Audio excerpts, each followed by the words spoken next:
ពេលដែលយើងលេង Facebook យើងអត់ចង់មើលឃើញព័ត៌មានឬក៏ហេតុការណ៍ណាដែលរន្ធត់បែប sensitive តែធ្វើឲ្យប៉ះពាល់ដល់អារម្មណ៍របស់យើងអ្នកទាំងអស់គ្នាអាចចូលទៅក្នុងមុខងារនេះហើយធ្វើការបិទនៅព័ត៌មានទាំងអស់នោះបានមើលវីដេអូនេះឲ្យដល់ចប់ឲ្យដឹងពីរបៀបនៅក្នុងការបិទព័ត៌មានដែល sensitive ធ្វើឲ្យប៉ះពាល់ដល់អារម្មណ៍ឬក៏ផ្លូវចិត្តរបស់យើងអញ្ចឹងជាដំបូងឡើយអ្នកទាំងអស់គ្នាចូលទៅក្នុង Facebook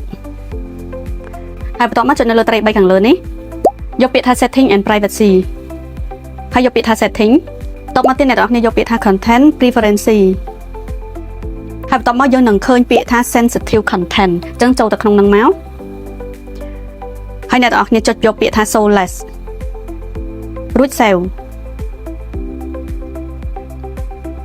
វិធីនេះវាអត់អាចធានាថា 100% នឹងបិទរាល់ព័ត៌មានដែល sensitive ឬក៏ព័ត៌មានដែលរន្ធត់ទេប៉ុន្តែវាអាចជាវិធីសាស្ត្រមួយនៅក្នុងការកាត់បន្ថយកុំឲ្យយើងអស់ទៅមើលឃើញព័ត៌មានណាដែលរន្ធត់ព័ត៌មានដែលតក់ស្លុតព័ត៌មានហិង្សាឬក៏របៀបបែបព័ត៌មានដែល sensitive ធ្វើឲ្យយើងមើលទៅមានអារម្មណ៍ថាប៉ះពាល់ដល់ផ្លូវចិត្តឬក៏ផ្លូវអារម្មណ៍របស់យើងធ្វើឲ្យយើងគិតច្រើនអីហ្នឹងបើជាពីអារម្មណ៍អស់ហ្នឹងអ្នកនរគ្នាអាចចូលទៅផ្លាស់ប្ដូរមុខងារដែលខ្ញុំបង្ហាញមិញទៅអ្នកនរគ្នាអាចកាត់បន្ថយបានច្រើនកុំភ្លេចចុច follow ហើយ share វីដេអូនេះម្នាក់មួយផងណា